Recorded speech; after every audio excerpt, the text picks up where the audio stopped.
देखिए, इस बार के एमपी बोर्ड एग्जामिनेशन का रिजल्ट अनाउंस हो गया है। काफ़ी अच्छा रिजल्ट इस बार बच्चों का आया है। पासिंग परसेंटेज भी काफ़ी ज़्यादा इंप्रूव हो गए हैं। अब ऐसे में जो बच्चे पास हो गए हैं उनको बस एक ही चीज़ का इंतज़ार है कि हमारी बोर्ड एग्जामिनेशन की मार्कशीट, पास की मार्कशीट कब तक एमपी बोर्ड जारी करेगा। क्योंकि आपने एग्ज़ाम दिए हैं बोर्ड्स के एंड आपकी जो मार्कशीट प्रिंट होके आएगी वो भी एमपी बोर्ड से प्रिंट होके आएगी।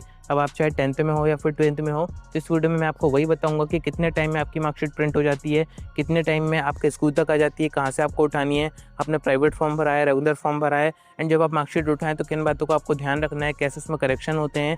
क्योंकि बोर्ड एग्जामिनेशन की मार्कशीट हर जगह आप यूज़ करेंगे, उसमें पूरी इन्फॉर्मेशन आपकी सही होनी चाहिए। तो सारी चीज़ें अपन आगे डिस्कस करते हैं, वीडियो में एंड तक बने रहिए।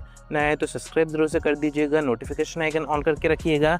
एमपी बोर्ड की सारी अपडेट्स अब तक टाइम पर पहुंच जाएंगी। अब देखिए, बोर्ड एग्जामिनेशन की मार्कशीट की अपन बात कर रहे हैं तो फर्स्ट मैं आपको एक बात साफ कर दूं, जो बच्चे भी पास हो गए हैं, जो बच्चे सेटिस्फाइड है अपने मार्क्स से, जो कि आगे सेकंड बोर्ड एग्जामिनेशन का फॉर्म नहीं भरेंगे, जो कि अपने मार्क्स इंप्रूव नहीं करना चाहते हैं, तो उनकी मार्कशीट एमपी बोर्ड टाइम पर प्रिंट कर देगा। पर जो बच्चे भी अपने मार्क्स इंप्रूव करना चाहते हैं, जो बच्चे भी सेकंड बोर्ड एग्जामिनेशन का फॉर्म भरेंगे, उनकी मार्कशीट प्रिंट नहीं की जाएगी, यानी कि फर्स्ट बोर्ड की मार्कशीट उनकी नहीं आएगी, जो कि आपको इस नोटिस में इन्फॉर्मेशन दी जा रही थी। तो इस बात का आपको ध्यान रखना है। प्रीवियस सेशन में क्या होता था, अगर बच्चा फेल हो रहा है, उसकी सप्लीमेंट्री आ रही है, तो एमपी बोर्ड फेल की और सप्लीमेंट्री की मार्कशीट भी जारी करता था। पर अब ऐसा नहीं होगा। सेकंड बोर्ड्स का अगर आपने फॉर्म भर दिया है तो फर्स्ट की मार्कशीट आपकी नहीं आएगी। तो अब जिन बच्चों ने भी फर्स्ट बोर्ड एग्जामिनेशन दिए हैं, जो कि पास हो गए हैं, सेटिस्फाइड हैं, कुछ भी नहीं आगे करना चाहते हैं, बस उनको मार्कशीट चाहिए, तो आपकी मार्कशीट कब तक एमपी बोर्ड जारी करेगा। तो प्रीवियस सेशन के डेटा के अकॉर्डिंग मैं आपको बता देता हूँ कि मिनिमम कितना टाइम कंज्यूम होता है।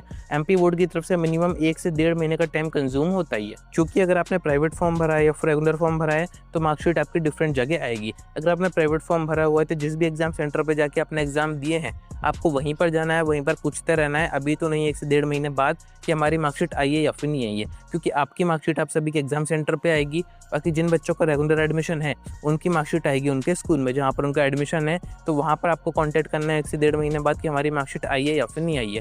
अब मार्कशीट तो आपकी आ जाएगी, वो कोई दिक्कत की बात नहीं है। उसमें आपको सारी चीज़ें एक बार चेक ज़रूर से करनी है, क्योंकि मार्कशीट में अगर कोई भी करेक्शन होने रहेंगे तो विदिन 30 डेज़ फ्री रहता है, फ्री ऑफ कॉस्ट सारी चीज़ें करेक्ट हो जाती हैं। पर उसके बाद काफ़ी ज़्यादा चार्जेस एमपी बोर्ड चार्ज करता है। पैसे तो ठीक है, यहाँ पर टाइम भी काफ़ी ज़्यादा कंज्यूम हो जाता है, जिससे कि अगर आप आगे कहीं पर मार्कशीट यूज़ करने का सोच रहे हैं तो वो भी आप नहीं कर पाएंगे, यानी कि आपके आगे की जो स्ट्रेटेजी है वो भी ख़राब हो सकती है। तो मार्कशीट आपको प्रॉपर चेक करनी है कि उसमें सारी चीज़ें सही है या फिर नहीं है। नेम हो गया, डेट ऑफ बर्थ हो गया, फादर्स नेम हो गया, मदर्स नेम हो गया, मीडियम हो गया, रेगुलर और प्राइवेट हो गया, ये सारी चीज़ें आपको मार्कशीट में देखनी है। अब स्कूल से आपको मार्कशीट दी जाएगी तो वहाँ से स्कूल की स्टैंप अटैच करके आपको दी जाएगी मार्कशीट। उसके बाद मार्कशीट आपके काम की नहीं रहेगी, तो ये भी आपको चेक करना है। अब जो बच्चे 10th में है उनको सिर्फ मार्कशीट दी जाएगी, जो बच्चे 12th में है उनको मार्कशीट तो दी जाएगी, साथ में 2 डॉक्यूमेंट और दिए जाएंगे, जो कि आपको अगर स्कूल से नहीं देते हैं तब भी उनसे मांगने हैं। एक होता है आपका ट्रांसफर सर्टिफिकेट, जिसको कि टीसी कहते हैं, एक होता है माइग्रेशन। ये दोनों ही तीनों आपके डॉक्यूमेंट, मार्कशीट, माइग्रेशन और टीसी, आपके अगर कॉलेज एडमिशन में काम आएंगे, वहाँ पर आपसे मांगे जाएंगे। तो ये तीनों डॉक्यूमेंट आपको वहाँ से उठाने हैं, कोई भी डॉक्यूमेंट छोड़ना नहीं है। तो 1 से 1.5 महीना भी आप रुकिए, कोई अपडेट आएगी वो सब मैं आपको बता दूंगा। बाकी अगर आपको मार्कशीट की रिक्वायरमेंट है, कहीं पर आपको सबमिट करनी है, किसी एडमिशन वगैरह में आपको यूज़ करना है, तो आप चाहें तो आपने जो रिजल्ट चेक किया ऑनलाइन वो भी अभी सबमिट कर सकते हैं, क्योंकि उनको भी पता है कि एमपी बोर्ड ने मार्कशीट नहीं दी है। एंड जब तक MP board optionally marksheet print करके नहीं देता, जब तक वो भी आपसे नहीं मांगेंगे, तो उसकी भी कोई परेशानी की बात नहीं है।